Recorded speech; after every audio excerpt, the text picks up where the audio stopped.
dar paso a la primera de las intervenciones, la que van a realizar, como les decía, Esperanza Luque Sánchez y Francisco Javier Crespo Muñoz. En el caso de Esperanza Luque Sánchez, licenciada en Historia por la Universidad de Granada y especialista universitaria en Archivística por la Universidad Nacional de Estudios a Distancia. Por otro lado, también ha recibido cursos de formación archivística a través, por ejemplo, del Ministerio de Cultura o de la conocida Fundación Sánchez Albornoz. Es directora, además flamante directora del Archivo General Diocesano de Valladolid. De hecho, pues las fechas de su nombramiento han sido prácticamente muy recientes y ella ya ha desarrollado labores técnicas en archivos, lleva desarrollando labores técnicas de archivo en el Arzobispado de Valladolid desde al menos 2013. Con anterioridad a esa fecha, ha desempeñado también labores técnicas para distintas empresas de gestión documental, especialmente para el Archivo General de Simancas, institución en la que también disfrutó de una beca del Ministerio de Cultura. De igual forma, obtuvo una beca en el programa de formación de personal investigador de la Universidad de Granada en el área de archivística del plan director de la Abadía del Sacromonte de Granada en 2005 y fue también becaria de colaboración en el Departamento de Historia Medieval y Ciencias y Técnicas Historiográficas de esta misma universidad.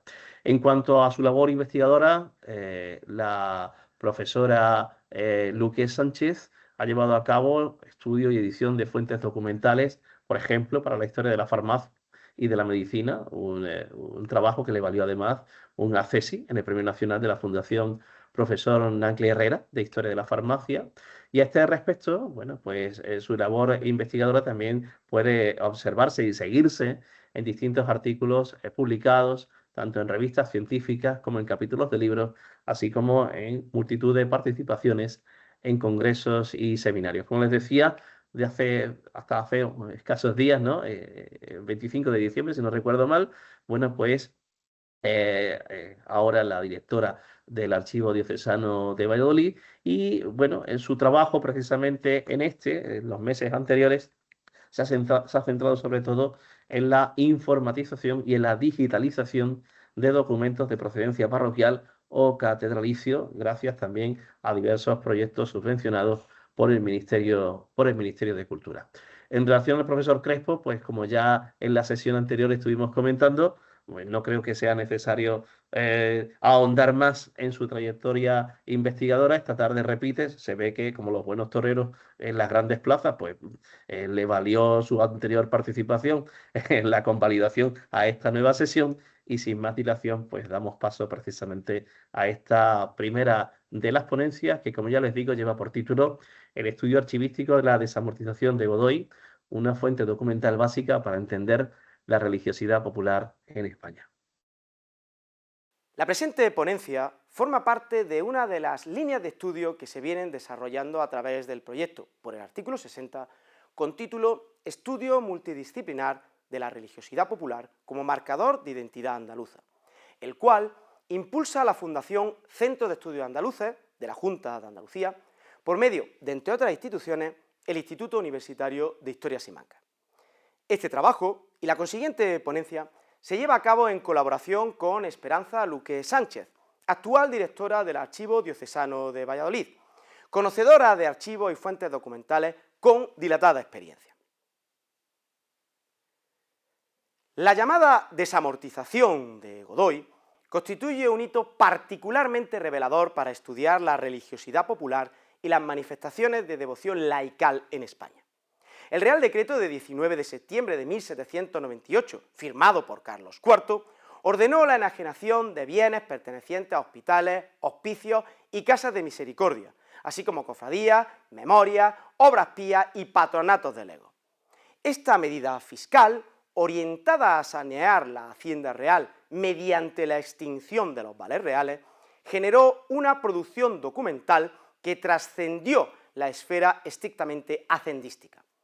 Así, el interés historiográfico por este proceso radicaría menos en sus resultados económicos efectivos, que fueron limitados, y en mayor medida por lo que su documentación revela sobre la estructura de la piedad más institucionalizada, las devociones que articulaban las comunidades locales y la relación compleja entre la monarquía ilustrada y las prácticas religiosas populares. Es precisamente en este punto de análisis donde la metodología archivística cobra relevancia. Durante el reinado de Carlos IV, la Real Hacienda se enfrenta a una grave crisis, que heredaba los problemas del sistema productivo de la monarquía hispánica, a lo que se añadía el impacto negativo en el comercio de la guerra con Inglaterra. Como colofón, se sumó la problemática de la amortización de los vales reales, convertidos de facto en deuda pública del Estado. El Banco de San Carlos estaba abrumado por el endeudamiento del Estado, en el precipicio de quedarse sin recursos y en bancarrota. Las medidas adoptadas hasta la fecha resultaban siempre insuficientes. En este contexto de crisis, las figuras de Francisco Saavedra, secretario de Hacienda desde 1797, Mariano Luis de Urquijo, designado secretario de Estado en 1798, y Cayetano Soler, quien asumió el despacho de Hacienda en 1798, propusieron una solución más radical a los desequilibrios fiscales: la desamortización de bienes pertenecientes a instituciones piadosas. La propuesta era desamortizar el patrimonio de hospitales, hospicios, casas de misericordia, de cofradías, obras pías, memorias y patronatos de legos, como hemos indicado, y así venderlo e invertir lo obtenido en la extinción de los vales reales. La compensación venía a través de la imposición de un 3% anual de interés sobre los capitales resultantes de estas ventas. La mencionada solución pretendía tres objetivos: sanear la hacienda real, liberalizar la propiedad amortizada de manos de la Iglesia y con ello dinamizar económicamente bienes estancados mediante su transferencia a propietarios privados, supuestamente más activos.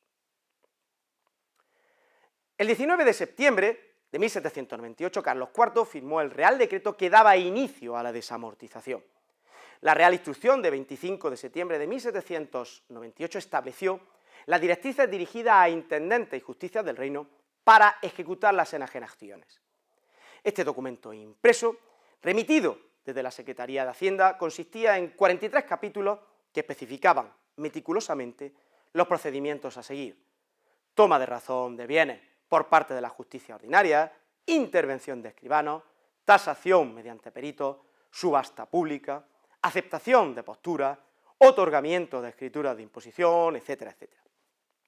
Posteriormente, se emitieron nuevas instrucciones que modificaban y especificaban algunos aspectos del decreto original. La pragmática de 30 de agosto de 1800, que aparece precisamente entre los legajos simanquinos que vamos a estudiar en esta ponencia, establecía nuevas medidas para la gestión de la deuda pública, incluyendo la creación de la Comisión Gubernativa de Consolidación de Vales, bajo la titularidad del Consejo de Castilla. Las medidas desamortizadoras reflejan un planteamiento claro del Estado ilustrado por lo que se refiere a la religiosidad popular. Por un lado, cofradías y hermandades. El expediente general sobre el arreglo de cofradías, gremios y hermandades, o expediente general de cofradías, ya había puesto a estas corporaciones en su punto de mira. El 25 de junio de 1783, Carlos III, tras consulta al Consejo de Castilla, firmaba la Real Orden sobre extinción de cofradías erigidas sin autorización real ni eclesiástica, y subsistencia de las aprobadas y de las sacramentales, con reforma de sus excesos. Aunque las consecuencias del expediente fueron difusas, el objetivo estaba marcado, y junto con la acción local de los prelados, las cofradías penitenciales, o cuya titularidad se encontraba en un santo patrón, quedaron muy señaladas.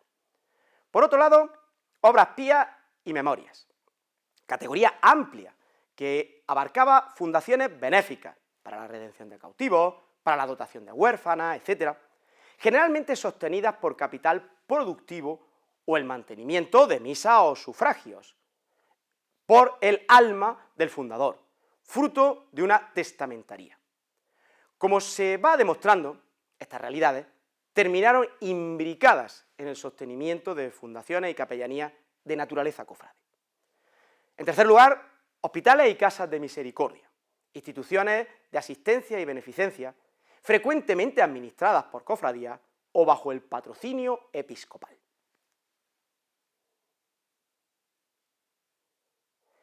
La Contaduría General de Valores fue creada por Real Decreto de 1 de enero de 1717, sustituyendo a contadurías del periodo de los Austrias.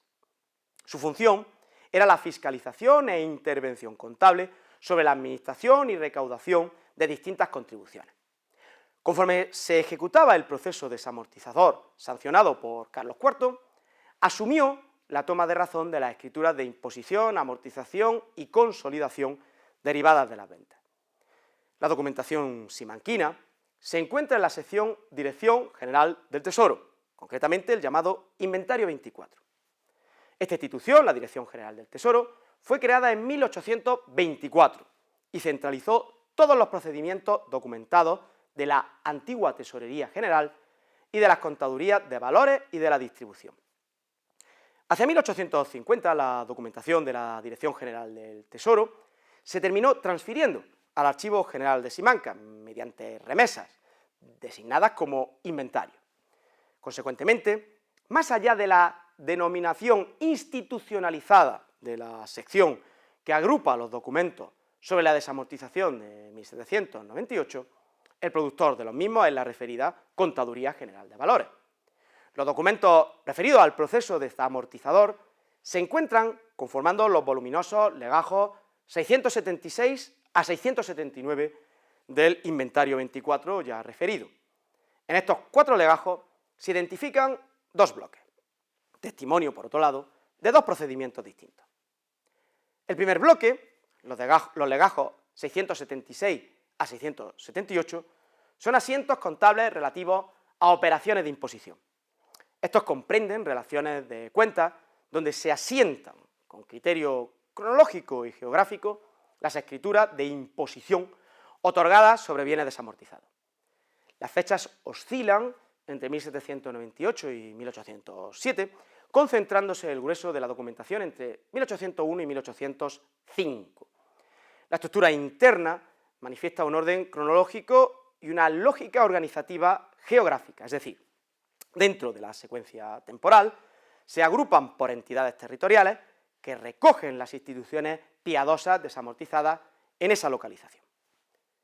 El segundo bloque, el legajo 679, son asientos relativos a operaciones de amortización y consolidación, sin operación de suma contable. Están acompañadas por documentos de trámite y comunicación de la propia Contaduría General de Valores. Las fechas se extienden desde 1807 hasta 1817, reflejando la prolongación de los trámites administrativos del proceso hasta bien entrada la segunda década del siglo XIX. Esta división revela cómo la Contaduría General de Valores estructuró su trabajo de toma de razón, conforme a las distintas fases del proceso desamortizador. Primero, la toma de razón de las imposiciones, capitales reconocidos al Estado por venta de bienes. Posteriormente, la toma de razón de las operaciones de amortización y de consolidación, mediante las cuales se reconocía la deuda estatal y se ofrecía a los anteriores propietarios títulos de valor equivalente al producto de la venta. Los asientos de imposición presentan una estructura diplomática bastante estable a lo largo de los 3 legajos ya mencionados. La estabilidad se alcanza esencialmente a partir de la mitad del legajo 676. Tomando como ejemplo un asiento de Valladolid, correspondiente a los números 5.846 a 5.865, operaciones del 22 de mayo de 1801, vemos que en el margen izquierdo se consigna la localidad, en este caso Valladolid, y la numeración de las operaciones de imposición, lo dicho, números 5.846 a 5.865. El cuerpo de texto central tiene un expositivo que señala la fecha de otorgamiento de las imposiciones, textualmente por otras 20 otorgadas en 22 de mayo de 1801 ante Fando. Fando identifica al escribano otorgante, en este caso ante el escribano Fando, es decir, el escribano Juan Manuel Fando, que fue una figura clave en la desamortización, ya que sus protocolos notariales, en Madrid, junto con Feliciano del Corral, son fuente esencial en el proceso. Después vendrá el dispositivo, iniciado con la fórmula consta, que recoge ya elementos informativos sustanciales. Capital entregado, haber entregado 35.480 reales y 24 maravedíes. Por otro lado, desglosa por institución y fecha específica de entrega. Por ejemplo, los 701 reales de ellos en 26 de marzo de la Cofradía de Ánimas en la parroquia de la Villa de Villanubla. 944 reales y 24 maravedíes en 13 del dicho mes en la obra pía de doña Agustina Porrero en la Villa de Aguilar de Campos, y así sucesivamente. Y luego los réditos al 3%. Ejemplo, cuyos réditos al 3 importan al año 1.064 reales y 12 maravedíes.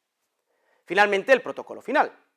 La fecha de toma de razón, en este caso, y se tomó razón en 31 de julio de 1801, y la validación mediante rúbrica del escribano.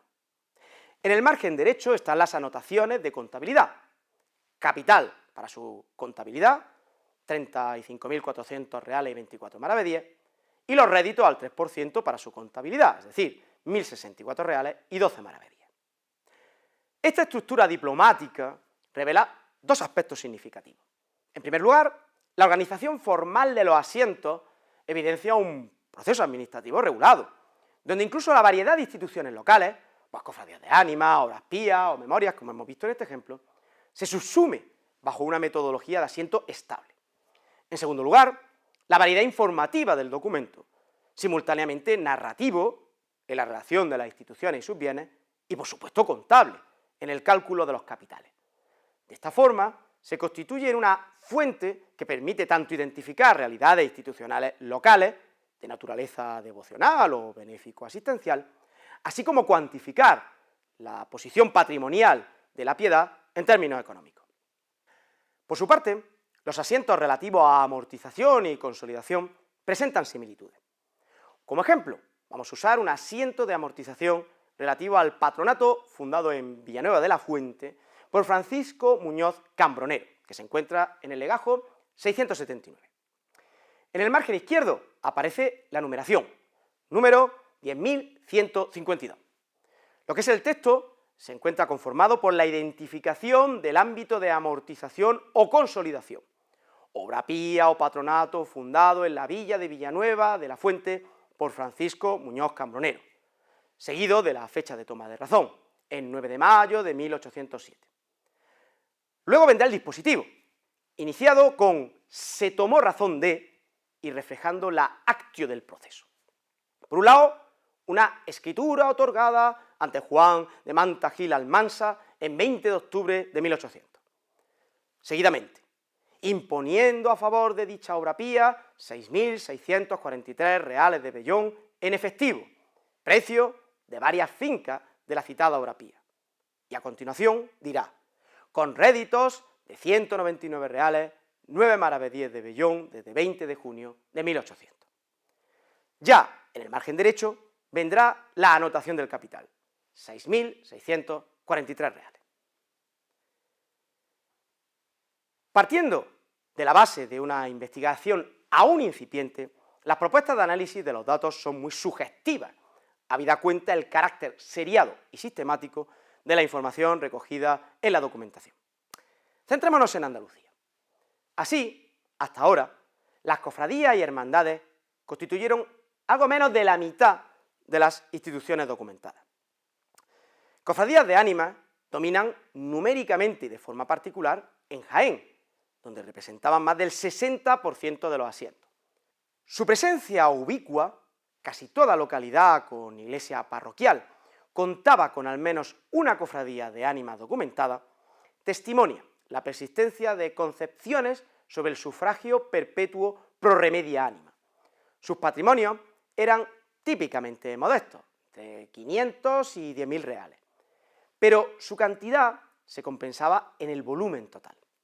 Hermandades sacramentales se concentraban en contextos urbanos o semiurbanos.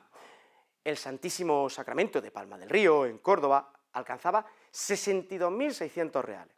La devoción sacramental de Albaida de Aljarafe, en Sevilla, sumaba conjuntamente en distintos asientos más de 40.000 reales. Estas instituciones reflejaban un énfasis en el culto eucarístico que caracterizaba devociones urbanas posttridentinas. hermandades de gloria, de naturaleza mariana, exhibían importancia particular en contextos granadinos, donde la mariología siempre ha caracterizado la religiosidad popular. La hermandad de Nuestra Señora de las Angustias de Granada, con unos 16.800 reales, ejemplifica esta tendencia. Por otro lado, destacar las órdenes terciarias, que representaban un segmento interesante en el ámbito occidental de Andalucía, como la Orden Terciaria de San Francisco de Cádiz, con 380.000 reales, y la de Utrera, con 9.345 reales. Indicaban la importancia de este modelo de asociacionismo, reflejando la penetración del carisma franciscano en las formas de piedad laica. Los hospitales e instituciones de beneficencia representan una categoría de gran envergadura patrimonial. Hospital de la Caridad en Sanlúcar, con 213.394 reales. Hospital de la Sangre en Sevilla, con 89.000 reales. Hospital de Santa Catalina en Lora del Río, con 63.900 reales. Hospital de la Misericordia en Jerez, con 209.300 reales. Estos establecimientos reflejaban la conceptualización de la asistencia en la época como responsabilidad corporativa laica, no estatal, aunque la Hacienda Real buscaba precisamente capturar estos recursos. Obviamente, memoria, capellanía y obras pías tienen una importancia representativa cuantitativa en fundaciones testamentarias perpetuas, dotadas por particulares, como reflejo de sus diversos medios económicos.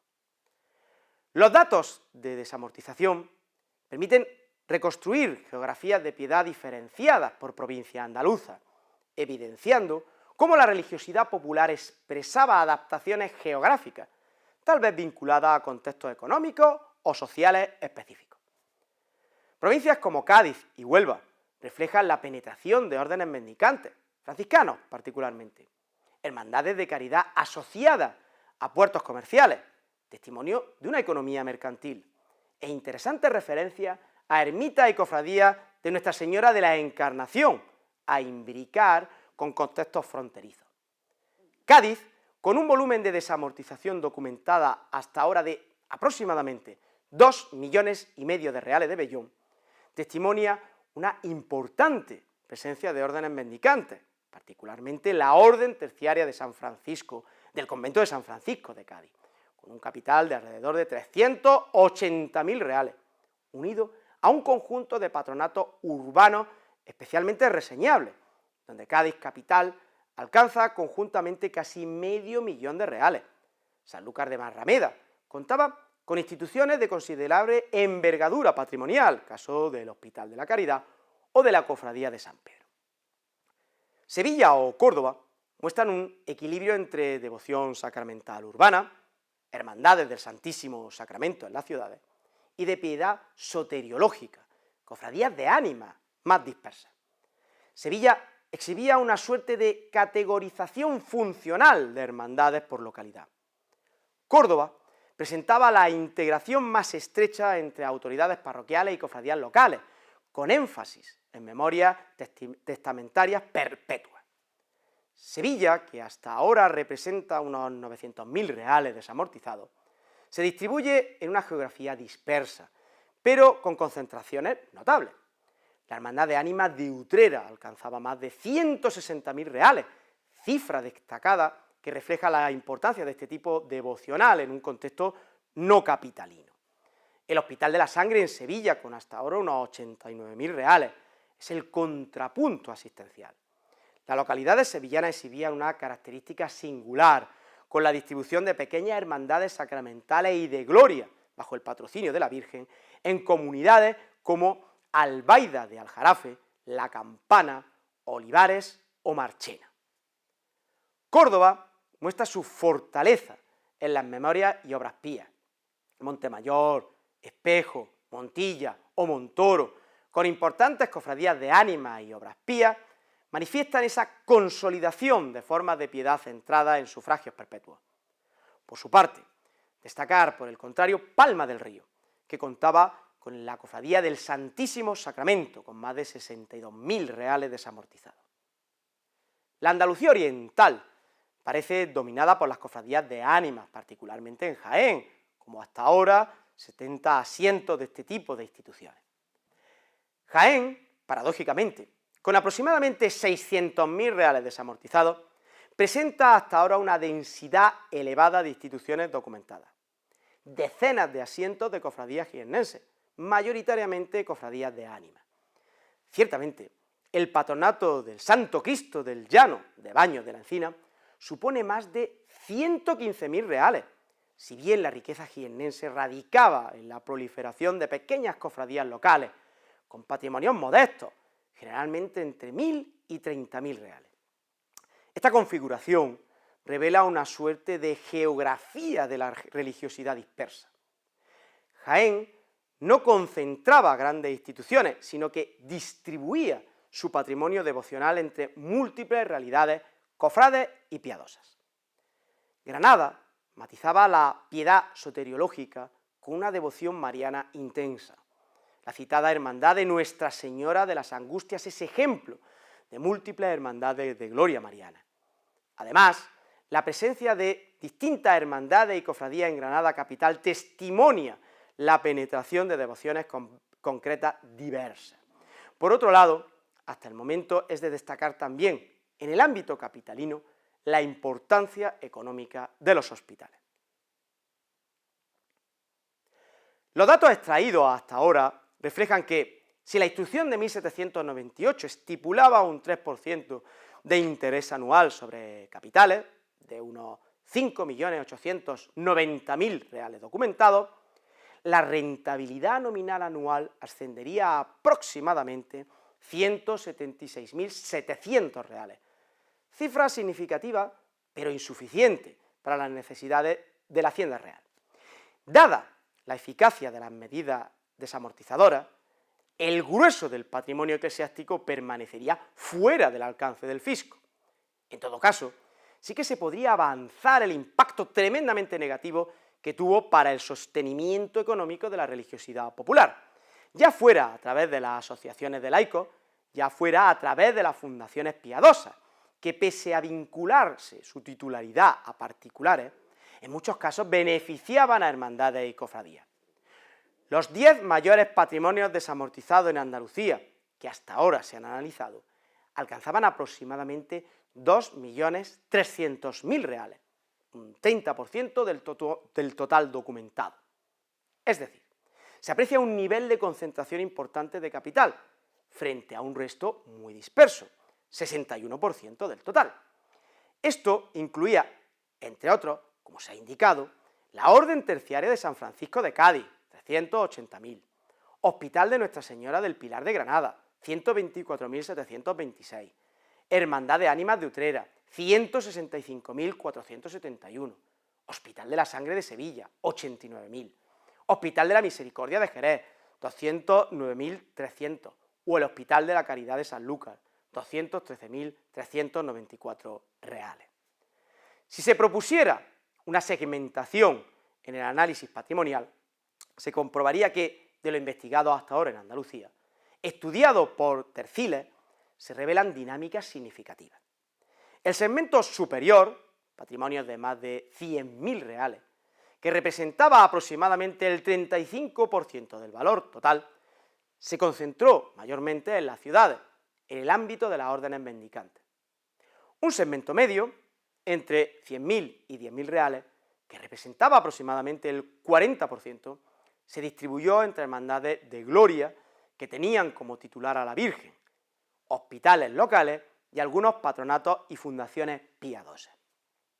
El segmento inferior, menos de 10.000 reales, que constituía aproximadamente el 25% del valor total estudiado, representaba la abrumadora mayoría de asientos contables, evidenciando la dispersión económica de la piedad en múltiples realidades institucionales. El contexto de producción documental de la fuente que estamos tratando condiciona de manera evidente la naturaleza de los datos obtenidos. ¿Quién produjo los documentos y bajo qué circunstancias funcionales? Como se ha indicado, la Contaduría General de Valores generó unos asientos contables con finalidad de control fiscal. Evidentemente, queda así condicionado el alcance y contenido de la información archivística. ¿Qué grado de representatividad sobre el conjunto de la religiosidad popular tiene la documentación del Archivo General de Simancas? ¿Por qué ciertas instituciones de piedad o benéficos asistenciales aparecen reiteradamente, mientras otras no tienen apenas presencia? ¿La religiosidad popular queda institucionalizada por la posesión de patrimonio o existieron instituciones piadosas que no fueron afectadas por la desamortización por carecer de bienes? ¿O es que acaso supieron ocultarlos a la Hacienda Real? ¿Hubo una religiosidad popular no oficializada, una piedad no institucionalizada? La taxonomía de corporaciones de fieles laicos, hermandades sacramentales, de ánimas, de esclavitud, de gloria, etc., que se plantea en el estudio de la documentación simanquina, reflejo de la forma autorizada de sus nombres que se ha identificado y atribuido, testimonia las formas de piedad reconocibles y reconocidas por las autoridades de las postrimerías del antiguo régimen. Por su parte, los hospitales de caridad se aceptan en un contexto de la asistencia como responsabilidad colectiva. No obstante, la presencia de las cofradías penitenciales es curiosamente residual. Pudiera resultar igual con las hermandades que situaban a su titular en la nómina santoral. Ambas, ciertamente, fueron punidas de manera especial por la política ilustrada precedente, sobre todo a través del Expediente General de Cofradías. Las primeras, por situarse en la antípoda ideológica ilustrada, más allá de excesos, conflictos, etc. La segunda, por la extinción establecida para las corporaciones gremiales, donde el santo protector y el patrón aglutinaba la devoción de sus miembros. La cuestión a dilucidar sería si estas asociaciones de fieles realmente eran minoritarias o eran resilientes. Habida cuenta el contexto de producción de la documentación, esta testimonia instituciones que disponían de patrimonios susceptibles de tasación y venta. Las formas de piedad locales, con escasos recursos materiales, los santuarios de pueblos y aldeas, quizá sin institucionalización formal, las devociones domésticas, parecen permanecer fuera del alcance de esta documentación fiscal. El silencio documental marca así un límite importante. La desamortización, en tanto proceso de apropiación y enajenación de bienes, solo refleja la piedad institucionalizada y patrimonializada, y tal vez deje de lado una religiosidad vivida, experiencial, afectiva, que permanecía documentalmente invisible. A pesar de sus limitaciones, es indudable que la fuente simarquina permite reconstruir la geografía de la religiosidad popular con una precisión reseñable. El carácter seriado de la información archivística proporcionada ofrece un valor añadido importantísimo. La presencia destacada de cofradías de ánimas en ciudades como Jaén, Granada o Córdoba, junto con hermandades sacramentales y de gloria con devoción a la Virgen María, evidencian formas específicas de piedad en el marco de Andalucía, donde la preocupación por la salvación de almas difuntas y la devoción eucarística convive con la mariología intensa. Esta configuración multimodal de la religiosidad andaluza es muy reconocible en sus adaptaciones particulares e identitarias, e incluso posteriores a la cronología de los documentos producidos por la Contaduría General de Valores. Por consiguiente, el análisis archivístico de la documentación evidencia que el estudio de la religiosidad popular en el contexto del proceso desamortizador de finales del siglo XVIII implica acudir a otras fuentes complementarias y al estudio de documentación asociada para completar el panorama informativo. En este sentido, vamos a destacar la documentación de archivos estatales. Destacan esencialmente los llamados libros de entabladura del Archivo General de la Administración de Alcalá de Henares. 317 volúmenes de 1801 a 1834 que recogen todos los bienes vendidos a particulares organizados por provincias, especificando la propiedad, el comprador y la cuantía de compra. Por otro lado, la sección clero del Archivo Histórico Nacional, a través de sus libros de memoria, capellanía o los libros protocolo, que permiten un acercamiento a las fundaciones piadosas desamortizadas desde su creación y a lo largo de su devenir. Por otro lado, los documentos de los archivos eclesiásticos, donde descuellan los expedientes de organismos de la curia sobre cofradías o patronatos, las visitas pastorales, etc. Estas tipologías evidencian a las instituciones piadosas y reflejan su dinámica en el seno de la Iglesia. Luego están los fondos notariales. Destacan los protocolos de Madrid, en el recientemente creado Archivo Histórico Provincial de Madrid, dentro de la escribanía de Juan Manuel Fando y Feliciano del Corral, donde 162 tomos reúnen más de 78.400 escrituras de imposición y redención de censo. En cualquier caso, no sería el único archivo con fondos notariales a consultar. Finalmente, citar los archivos municipales y de diputaciones provinciales. En especial, las actas de cabildos y ordenanzas municipales relativas a hospitales y cofradías, donde la administración local evidenció la situación de las instituciones piadosas y benéfico-asistenciales de su jurisdicción y asumió la implementación de las medidas desamortizadoras. En conclusión, entendida en su contexto de producción, la documentación del Archivo General de Simancas sobre la desamortización de 1798 constituye una fuente esencial para abordar el análisis de la religiosidad popular en España a finales del antiguo régimen y sus consecuencias en la contemporaneidad. El valor fundamental de esta fuente documental reside en proporcionar datos seriados y completos, ricos en su información patrimonial, que permiten, primero, identificar con precisión instituciones de religiosidad popular. Segundo, localizarlas geográficamente en su distribución. Tercero, cuantificar sus patrimonios y la naturaleza de los mismos. Cuarto, entender su categorización tipológica. Y quinto, tratar de distinguir geografías de devoción diferenciada.